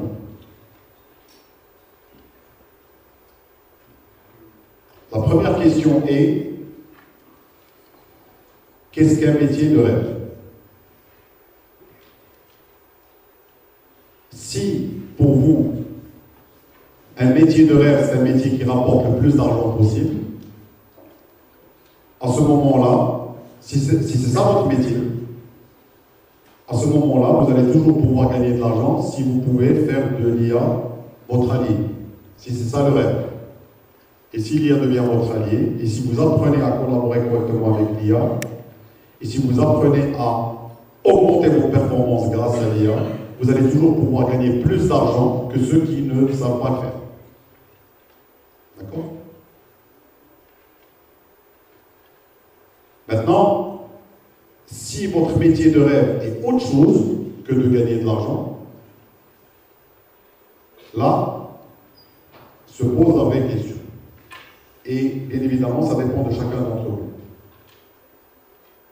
Et comment vous définissez votre métier de rêve? Donc, moi, je vais d'abord te poser à toi la question pour continuer. Pour toi, c'est quoi un métier de rêve? Bon, un métier qui me passionne et dont je me donnerai à fond. Par exemple, pour un médecin, il y a des gens qui sont médecins pas pour l'argent, mais plutôt pour sauver des vies. Non, mais c'est à toi que je pose la question. Pour toi, ce serait quoi un métier de rêve, ton métier de rêve? Exactement, c'est la même chose. Un métier où je me sens bien, je me donne à fond et qui me rapporte de l'argent, quand même, c'est important. Alors, tu ne réponds pas à ma question. S'il vous plaît. Je sais qu'elle est compliquée, cette question.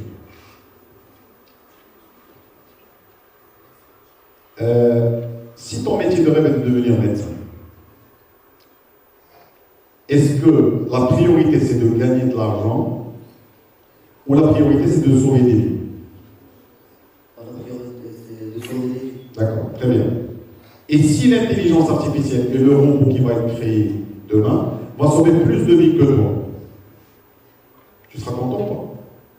Parce que de toute façon, ce que tu veux sera réalisé. Et pas par toi, il sera réalisé par un robot. Bien sûr que je serais content, mais j'aurais plus ma place dans ce domaine. En quoi ça te dérange puisque ton rêve est de sauver des vies? Mon rêve, c'est que moi, je sauve des vies, pas Pourquoi? l'intelligence artificielle. Ouais, mais pourquoi? Mais quelle est la différence entre toi sauver des vies et une intelligence artificielle qui va les sauver mieux que toi? Si ton rêve est que la vie soit sauvée. Est-ce que ton rêve c'est que la vie soit sauvée? D'accord? Sauver le plus de vies, c'est ça ton rêve. Si on a des robots qui vont sauver plus de vies que toi, est-ce que tu seras content ou est-ce que tu seras mécontent pour ces vies sauvées? Hein? Je serais content, Mais si moi je sauve des vies, je serais fier de moi. Par contre, si donc très bien, donc ton rêve c'est pas de sauver des vies, ton rêve c'est d'être fier de toi. Les deux. Mais quelle est la chose la plus importante? Sauver des vies, ou le plus de vies, ou là être fier de toi? Sauver le plus de vies. Alors si le robot sauve plus de vies que toi, est-ce que tu seras content pour ces vies sauvées ou pas? Oui, je serais content. Et donc tu feras quoi? C'est ça la question que... Non mais c'est moi qui te pose maintenant des questions. Tu vas trouver. Alors, alors, ce robot, il va sauver plus de vies. Très bien. Bien, on est content parce que c'est ton rêve. Ton rêve, c'est de sauver plus de vies. C'est beaucoup plus important que de gagner de l'argent. C'est beaucoup plus important pour toi que d'être fier de toi. Même. Donc, rêve-là que tu as, que des vies soient sauvées et réalisées, qu'est-ce que tu fais? Comme vous avez dit, on peut collaborer avec l'intelligence artificielle et avoir un bon résultat, mieux que si. Donc on va faire quoi? Collaborer avec l'intelligence artificielle. Donc autrement dit, on appelle ça de l'adaptation. Ce que tu vas faire, c'est que tu vas t'adapter. Alors, encore une fois, quel est le métier de rêve de chacun d'entre vous? Autrement dit, quel est votre pourquoi? What is your why? Quel est votre pourquoi? Ça veut dire quoi? Ça veut dire quelle est votre raison d'être? Quelle est la valeur ajoutée que vous allez amener, que vous allez avoir dans la société dans laquelle vous vivez? D'accord? Et c'est en fonction de cette valeur ajoutée que vous allez déterminer quel est votre métier de rêve, qu'est-ce que vous voulez faire dans la vie par la suite. Maintenant, si vous allez faire des études, parce que c'est une question très importante, et si vous faites des études indépendamment de ce que vous voulez faire, indépendamment de ce que vous rêvez, juste parce que ton père a choisi ou là a décidé que tu fasses ça, ou là ta famille ont voulu que tu fasses ceci, sans que tu y réfléchisses. D'accord? À ce moment-là, tu ne vas pas faire ton métier de rêve. Tu vas faire le métier de rêve de quelqu'un d'autre. N'est-ce pas? Et tu ne vas pas avoir la valeur ajoutée que toi tu veux avoir. Tu vas avoir la valeur ajoutée que quelqu'un d'autre veut que tu aies. Ou pas. Donc, en t'adaptant, en collaborant avec l'intelligence artificielle, et, mesdemoiselles, ça va? Et en apprenant à choisir, d'accord? Vous allez apprendre à vous adapter et à gagner votre vie. Parce qu'il s'agit bien évidemment, il faut bien évidemment gagner sa vie. Il faut avoir une ressource financière qui te permette de vivre correctement. Voilà, qu'est-ce qui va te permettre de le faire? D'accord? Là, il y a une question extrêmement importante. C'est quelque chose qu'on discutera, Inch'Allah, lorsque vous serez au lycée, lors de conférences comme celle-ci. Dans la vie, vous êtes en 3e année collège, n'est-ce pas? En fin d'année, et à partir de cette année, en fait, vous allez devoir faire votre premier choix dans la vie. Un choix réel. Jusqu'à présent, vous n'avez rien choisi. Jusqu'à présent, c'est vos parents qui ont choisi pour vous. Jusqu'à présent, vos parents ont choisi pour vous d'être dans cette école. Personne, je pense. Est-ce qu'il y a quelqu'un qui a choisi d'être ici et qui a obligé ses parents pour le ramener ici? Ah, il y en a pas. Au lycée, on a pas mal d'élèves qui choisissent eux, et au collège, apparemment quelques-uns, mais la plupart d'entre vous n'ont pas choisi d'être ici. C'est leurs parents qui ont choisi à leur place. Depuis la maternelle. Est-ce que quelqu'un au primaire à la maternelle va choisir de venir dans cette école? C'est pas possible. Ça peut exister, mais ça va être extrêmement rare. C'est ton cas? Depuis quel âge?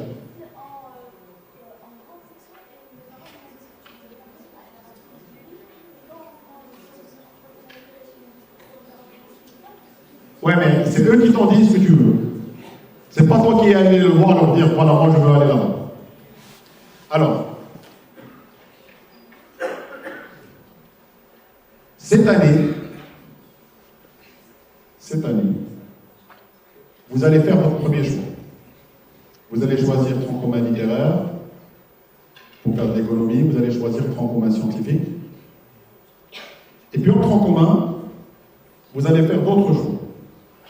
Sciences mathématiques, sciences expérimentales, première année économie. Et en première année, vous allez faire d'autres choix.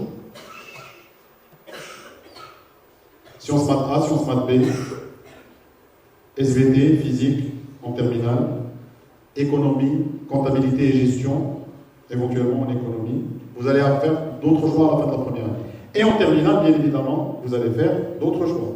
Médecine, ingénierie, architecture, rester à la maison, ne pas travailler, réussir, ne pas réussir, avoir une bonne note, ne pas avoir une bonne note, etc. Et vous allez aller à la fac ou à l'enseignement supérieur. Et vous allez faire d'autres choix. Et vous allez choisir cette filière plutôt que cette filière. Et vous allez rencontrer quelqu'un.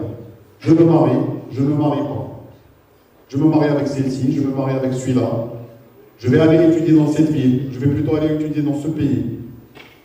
D'accord? Je vais aller sortir ce soir, je vais faire l'imbécile aujourd'hui. Je vais faire attention à ce que je fais. Et vous allez faire un autre choix. Après, je vais m'installer dans cette ville. Je vais exercer ici. Je vais être honnête, je vais être malhonnête, je vais être voleur, je vais être tricheur, je vais être corrompu. Des choix. C'est des choix. C'est des choix. D'accord? Je vais tricher. Et vous faites d'autres choix. Et ainsi de suite. La vie est faite de choix. Ce n'est que des choix. Et c'est des choix conscients ou inconscients. Parfois, on fait des choix sans s'en rendre compte. D'accord? Lorsque vous décidez, lorsque vous avez soif et que vous décidez d'aller boire, c'est un choix inconscient qui est dicté par la soif. Mais si vous décidez de ne pas boire, même si vous avez soif et que c'est Ramadan, ça devient un choix conscient. Non, c'est Ramadan, je ne vais pas boire. Mais est-ce que vous réfléchissez à boire lorsque c'est pas Ramadan? Vous faites des choix inconscients. Vous allez voir parce que ça a été dicté par la soif. Et donc la vie est faite de choix conscients et de choix inconscients. D'accord? Je termine. J'y arrive. Je réponds toujours à ta question.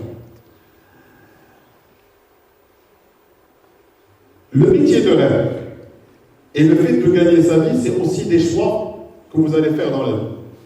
Et plus vous allez évoluer, plus vous allez grandir, plus chaque jour vous allez avoir des opportunités et des choses qui se présentent à vous, et c'est vous qui allez décider. D'une manière consciente ou inconsciente, choix conscient, le choix inconscient, est-ce que vous allez saisir ces opportunités, est-ce que vous allez faire ceci ou est-ce que vous allez faire cela? Et donc la capacité, mes amis, que vous allez devoir développer, c'est la capacité de choisir. Il faut apprendre à choisir d'une manière consciente.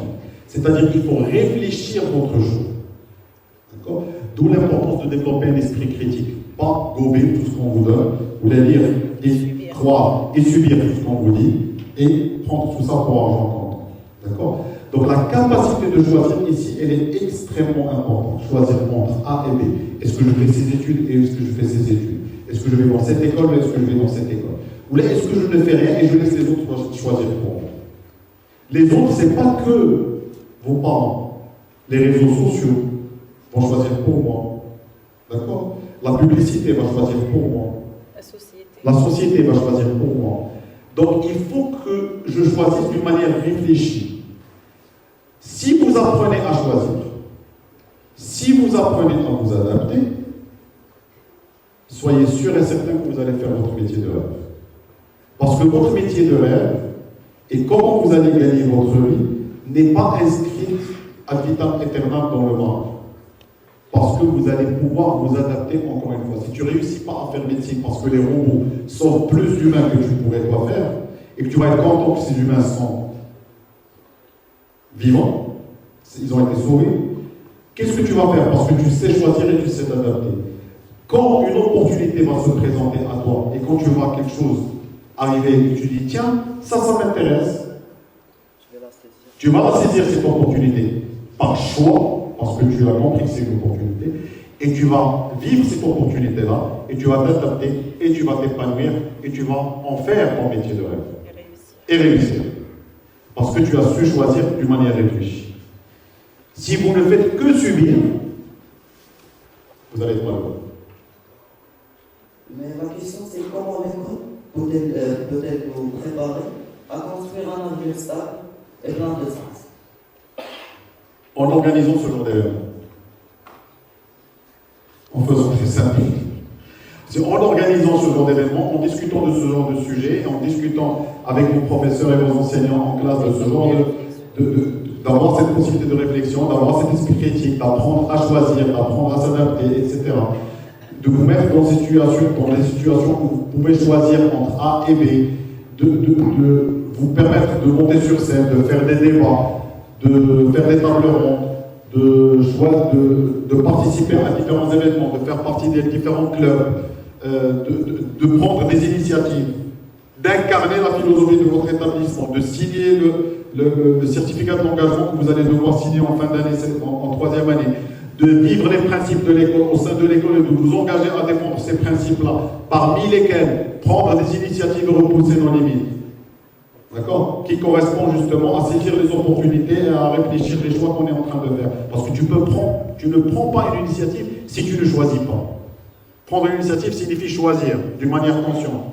Tu ne peux pas prendre une initiative d'une manière inconsciente.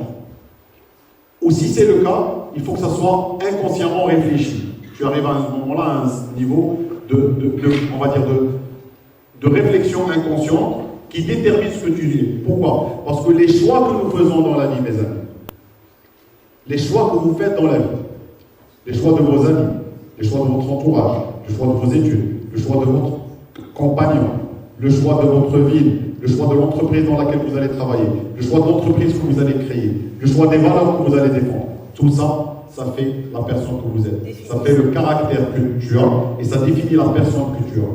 On n'est que le résultat de nos propres choix, conscients et inconscients. D'accord? Et donc c'est une question d'apprentissage. Comment on le fait? On le fait au quotidien, dans les classes, hors classe, dans les classes avec vos enseignants, à travers la réflexion critique qu'ils développent chez vous, dont vous vous rendez même pas compte. C'est ce dont je parlais tout à l'heure avec vous, c'est l'aspect éducation du métier de l'enseignant. D'accord? Pas l'aspect connaissance. Et à travers tout ce qu'on fait hors classe, dans ce genre d'événements et autres. Donc, croyez-moi, l'école vous prépare à cela, vous vous rendez juste pas compte. J'avais posé la même question, mais puisque vous avez répondu, on passe alors aux questions des élèves. Vous avez tout réglé. Très bien. Merci.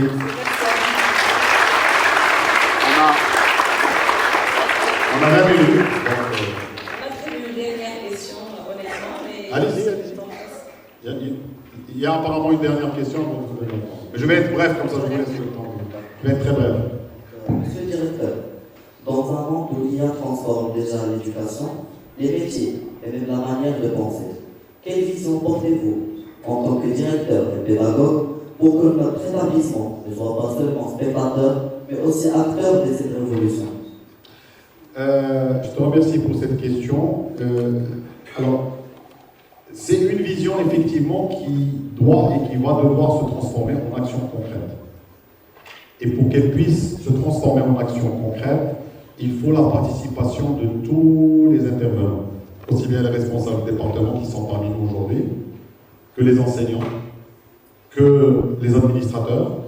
Tout le monde doit participer justement à la mise en œuvre de cette collaboration que nous allons avoir et que nous avons déjà avec les outils d'intelligence artificielle qui vont nous permettre justement de nous concentrer sur un aspect extrêmement important, les relations humaines et les compétences humaines que vous devez avoir, d'accord, pour vous permettre justement d'acquérir ces deux compétences essentielles, à savoir la capacité de choisir entre différentes options qui se présentent à vous et la capacité de vous adapter à n'importe quelle situation, quelle qu'elle soit, dans l'avenir.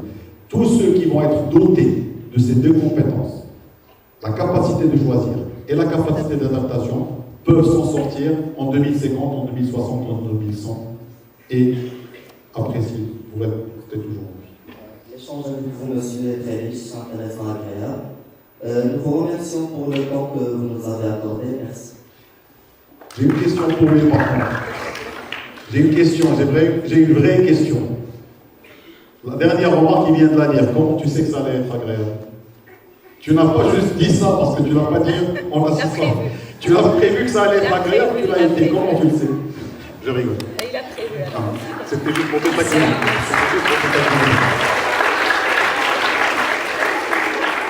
Très bien. Alors je prends vos questions.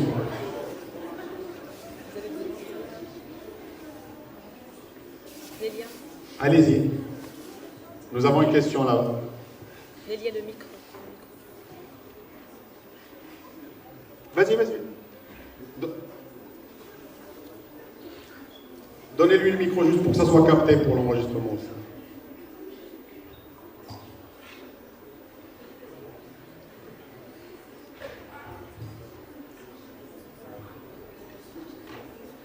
Bonjour monsieur le directeur. Tout à l'heure quand vous avez parlé de l'IA... Et respect pour votre camarade. Tout à l'heure quand vous avez parlé de l'IA, on entend aussi beaucoup parler des pertes qu'elle cause. Est-ce que c'est vrai que pour une discussion avec ChatGPT, on peut gaspiller plus d'1 litre d'eau? C'est vrai. Et même, il y a des ours polaires qui meurent à cause de l'IA. Honnêtement, écoute, je ne pourrais pas te répondre d'une manière exacte parce que je n'ai pas les chiffres en tête, mais je sais que les intelligences artificielles aujourd'hui consomment énormément d'énergie. Et pour créer de l'énergie, il faut des sources d'énergie. Les sources d'énergie sont connues. Ils sont soit fossiles, soit renouvelables. Alors, quand il s'agit des sources fossiles, c'est-à-dire pétrole, gaz, etc., ils sont limités dans la nature.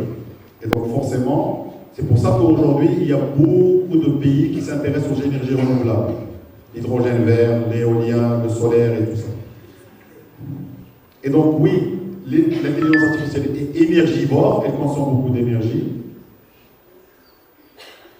Et par conséquent, elle peut consommer effectivement beaucoup d'eau aussi pour refroidir les CPU et pour refroidir les ordinateurs et tout ça.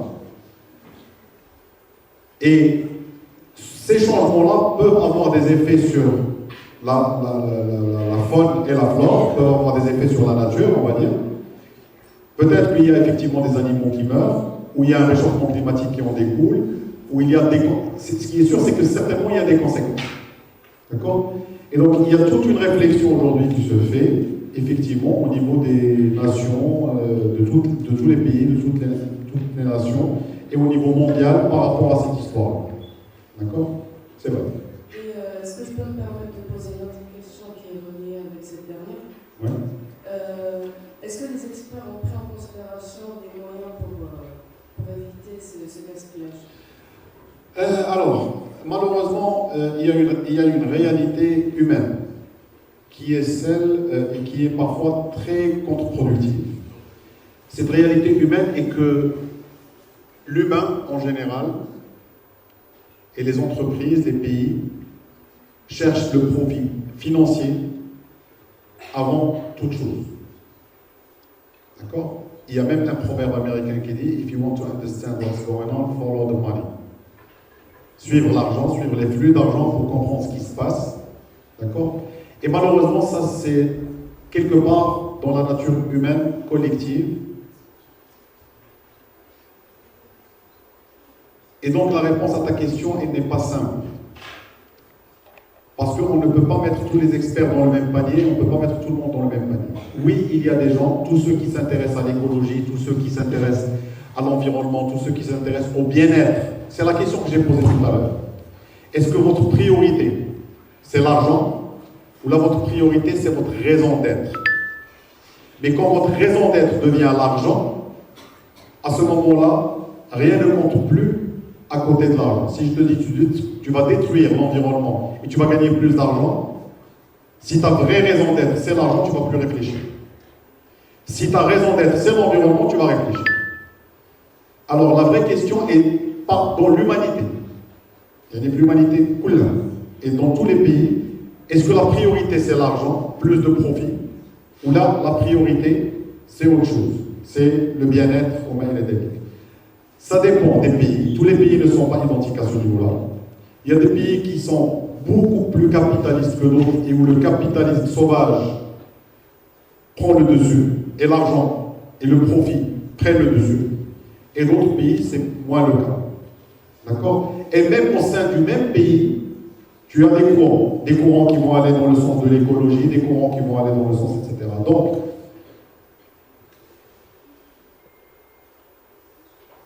il faut une mobilisation encore plus grande et il faut une prise de conscience, à mon avis, plus grande de la part de tout le monde concernant la priorité que nous devons avoir en tant qu'humanité et mettre la priorité au niveau du bien-être plutôt qu'au niveau de l'argent et du gain financier pur et dur.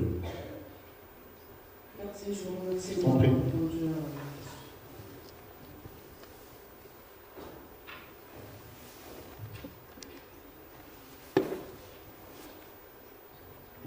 D'autres questions?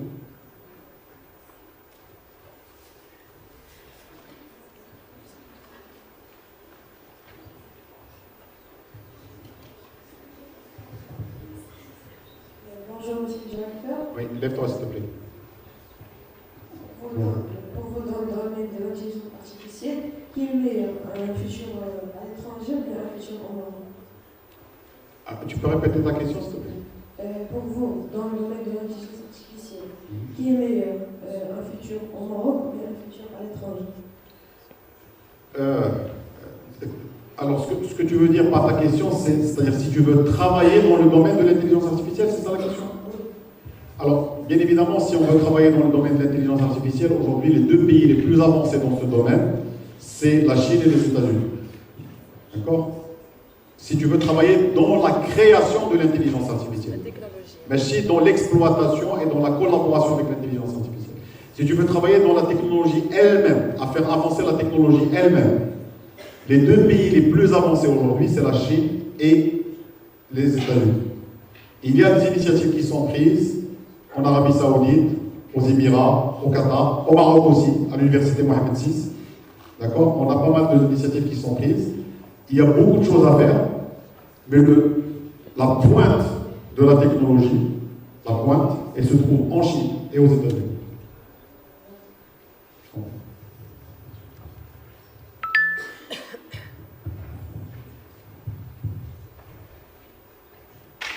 D'autres questions? Il y avait une question, je pense. Mademoiselle? Passez-lui le micro. Passez.